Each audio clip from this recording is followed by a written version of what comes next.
Hey guys, eighth grade is starting the book, The Skin I'm In by Sharon Flake. I'm going to read this book to you and we're going to do some questions together.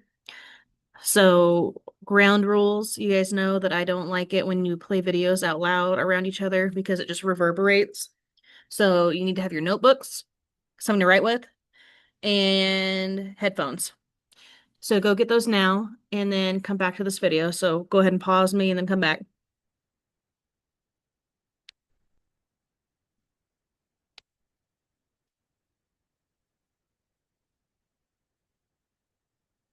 And then you're going to open up to page 1, of course.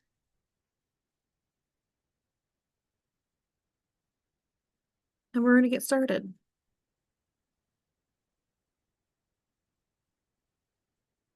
The Skin I'm In by Sharon Flake, Chapter 1. The first time I seen her, I got a bad feeling inside. Not like I was in danger or nothing. Just like she was somebody I should steer clear of. To tell the truth, she was a freak like me. The kind of person folks can't help but tease. That's bad if you're a kid like me. It's worse for a new teacher like her. Miss Saunders is as different as they come. First off, she's got a man's name. Michael.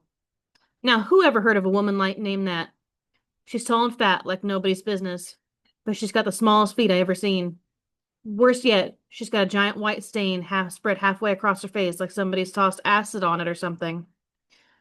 I try not to stare the first day that Amazon woman teacher heads my way. See, I got a way of attracting strange characters. They draw to me like someone stuck a note on my forehead saying, "Losers! Wanted here." Well, I spent a lot of time trying to fit in here at McClinton Middle School. I ain't letting nobody ruin it for me, especially no teacher. I didn't even look up when Miss Saunders came up to me that day like I'm some kind of information center. "Excuse me," she says. She's wearing a dark purple suit and a starched white shirt and matching purple buttons. That outfit cost $300 easy. "I'm trying to find the principal's office. I know it's around here somewhere. Can you help me?" Before I catch myself, my eyes ricochet like pinballs, bounding from John McIntyre's beady brown eyes right up to hers. I swallow hard, stare at her till John whacks me in the arm with his rolled up comic book. "That-a-way," I say, pointing down the hall. "Thank you." "Now, what's your name?" she says, pointing down her briefcase like she's going to stay here a while. Malika Madison, the third," I say, smacking my gum real loud. "Don't let that fancy name fool you," John butts in. "She ain't nobody worth knowing."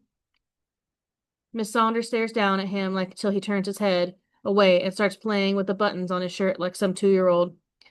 "Like I say, the office is that-a-way," I point. "Thank you," she says, walking off. Then she stops, stone still, like some bright idea has just come to her, turns around, and heads back my way. My skin starts to crawl, and heads before she even opens her mouth. "Malika, your skin's pretty." "Like a blue-black sky after it's rained and rained," she says. Then she smiles and explains how that line comes from a favorite poem of hers. Next thing I know, she's heading down the hall like nothing much happened.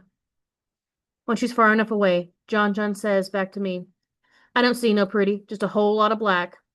Before I can punch him good, he's singing a rap song. Malika, ba boom boom. We sure want to keep her, ba boom boom boom. But she's sure black, ba boom boom boom. We just can't see her. Before I know it, 3 more boys is pointing at me and singing along that song too. Me, I'm wishing the building would collapse on top of me. John McIntyre is the smallest 7th grader in the world. Even 5th graders can see over his head. Sometimes I have a hard time believing he and me are both 13. He's my color, but since 2nd grade, he's been teasing me about being too black. Last year, when I thought things couldn't get no worse, he came up here with this song. Now here, this woman comes up here talking about that black stuff, stirring him up again. Seems like people have been teasing me all my life. If it ain't about my color, it's my clothes. Mama makes them by hand. They look it too. Lopsided pockets, stitching forever unraveling. I never know when a collar's gonna pop off or a push pin's gonna stick me and make me holler out in class. I stopped worrying about that a year now ago that Charles sends me clothes to wear. I stash them in the locker and change into them before first period. I'm like Superman when I get to Charles's clothes on. I got a new attitude, and my teachers sure don't like it none. It's bad enough that I'm the darkest, worst dressed thing in school, but I'm also the tallest, skinniest thing you've ever seen. And people like John remind me of it every chance they get. They don't say nothing about the fact that I'm a math whiz and can outdo most ninth graders when it comes to figuring numbers, or that I got a good memory and never forget one single solitary thing I read. They only see what they see, and they don't seem to like what they see much. Up till now, I just took it. The name calling, the pushing, the shoving, the cheating off me. And last week, something happened. I was walking down the hall in one of Char's dresses, strutting my stuff, looking good. Then Char walked up to me and told me to take off her clothes. There was maybe 8 or 9 kids around when she said it too, including Caleb. I thought she was kidding. She wasn't. So I went to the girls' room and put my own stuff back on. That's when I made up my mind. Enough is enough. I deserve better than for my people to treat me any old way they want. But saying that is one thing. Making it happen is something else. You see, I got my own troubles. But I don't need no scar-faced teacher making things worse. But I got this feeling Miss Saunders is going to mess things up for me real bad. All right. So what do kids tease Malika about?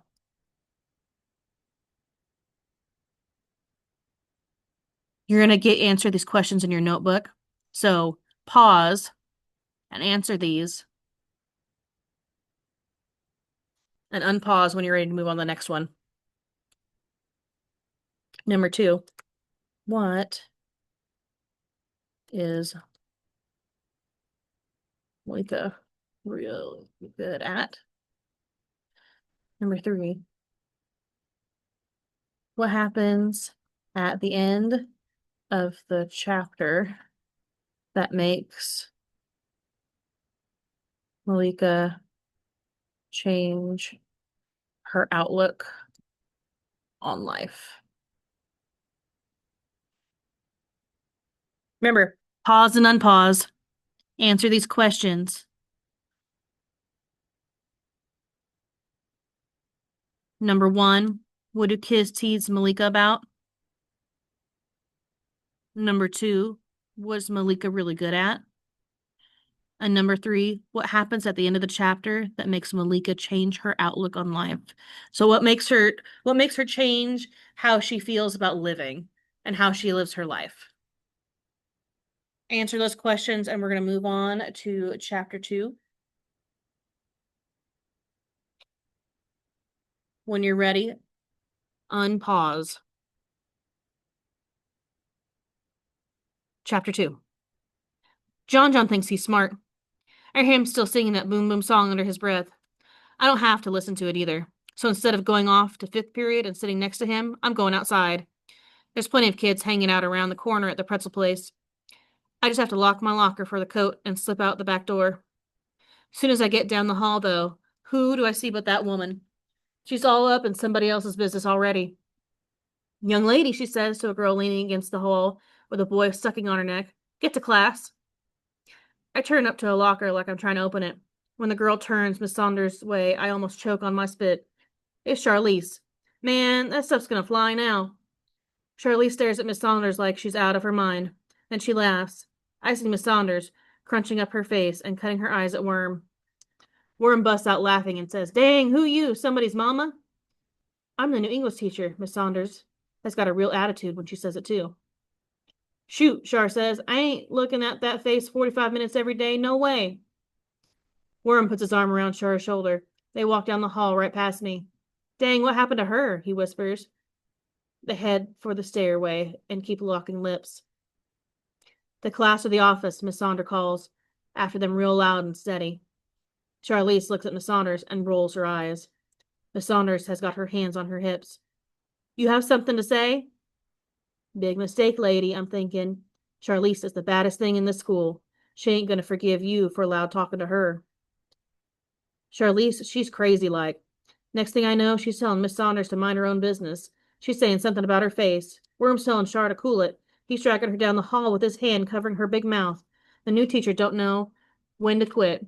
She tells Worm to hold on a minute then she says her piece. She's letting Charlize know that she's traveled all over the world, and there's nothing Charlize can say about her face that she ain't heard in at least 4 different languages. Char says, "If you're so high and mighty, what are you doing in a dump like this?" Miss Saunders puts down her briefcase. When she does, her Gucci watch flashes. This lady's got money. Big time cash. "I want to give something back," Miss Saunders says. "You want to give something back?" Charlize asks, putting out her hand. "Good. You can start by giving me them designer shoes and that $300 watch you got on." Charlize, she's got an eye for the good stuff.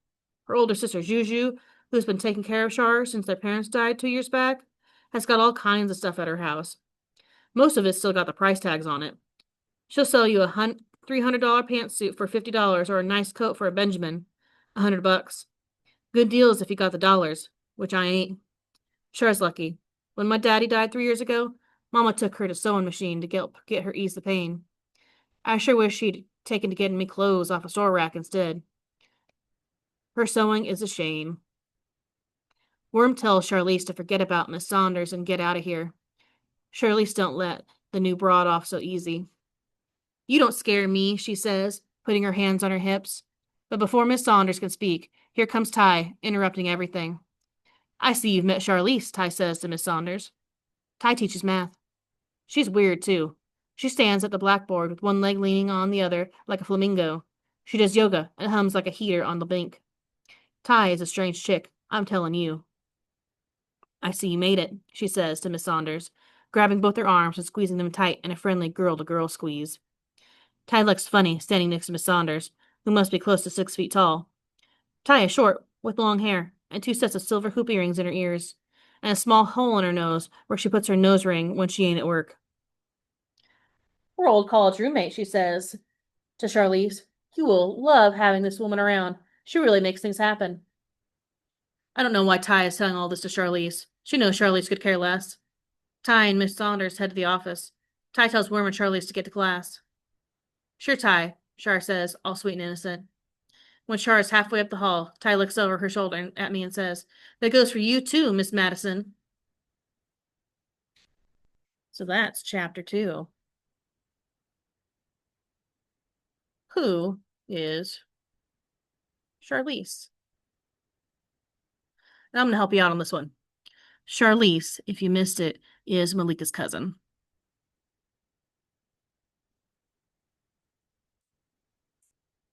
And I want you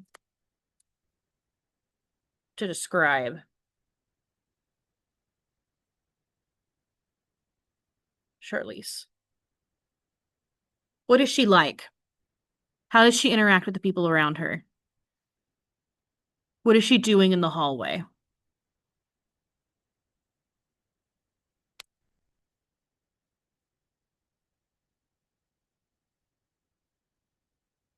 What happens between Charlize and Miss Saunders?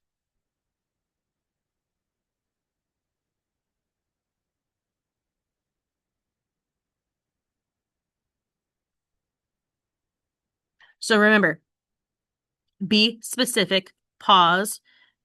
When you're done, unpause, and we'll move on to chapter 3.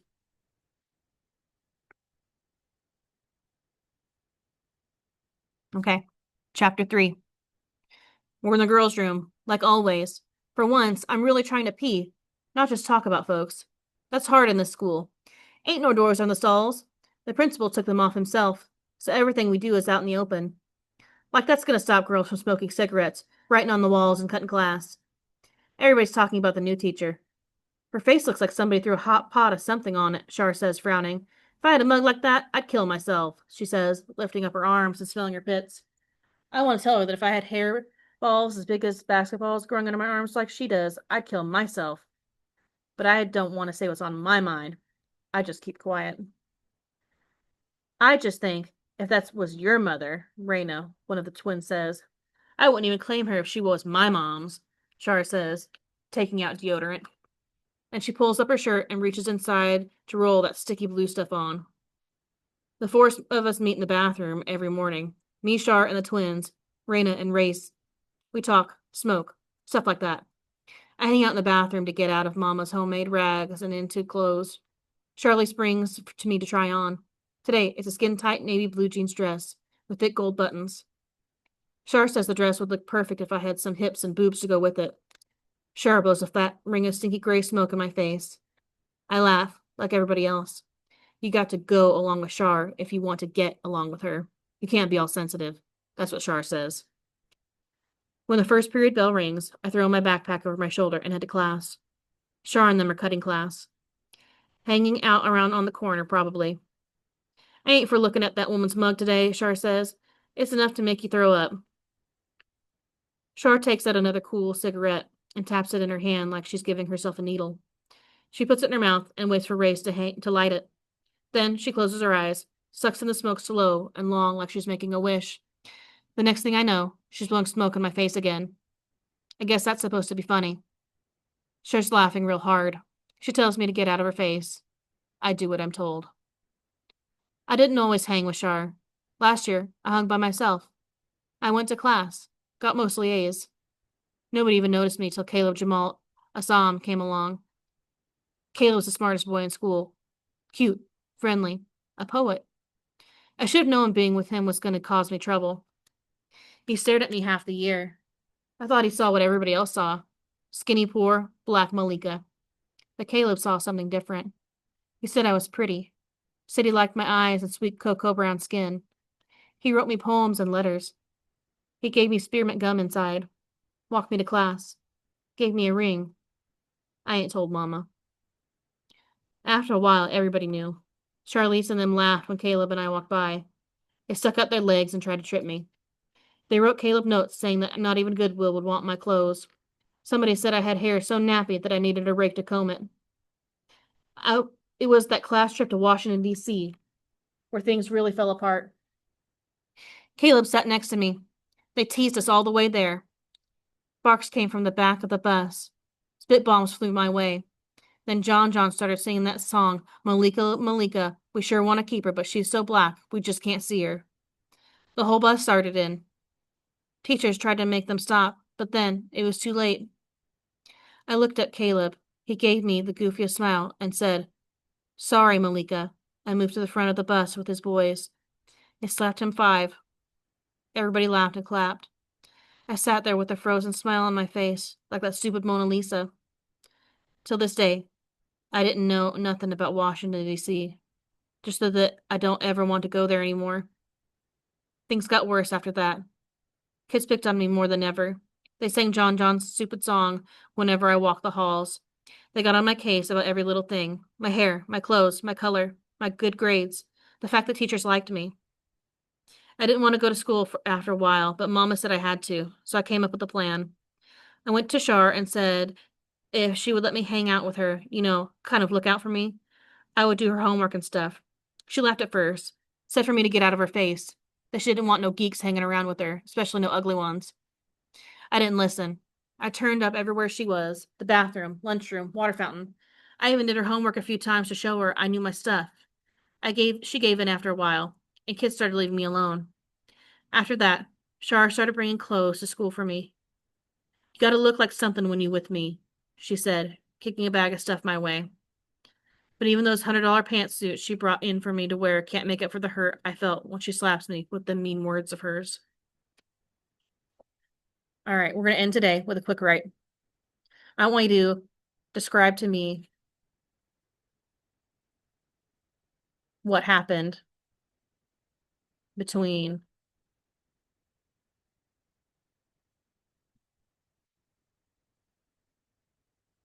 Caleb and